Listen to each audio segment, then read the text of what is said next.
عليكم ورحمة الله تعالى وبركاته. أهلا بكم متابعينا المشتركين الأعزاء الأفاضل.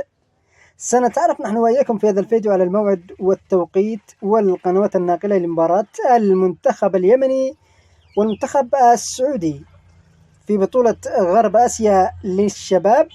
ولكن وقبل الدخول في التفاصيل فضلا لا تنسوا الاشتراك في القناة ولا تنسوا الاعجاب بالفيديو وتفعيل زر الجرس ليصلكم كل ما هو جديد وحصري في عالم كرة القدم.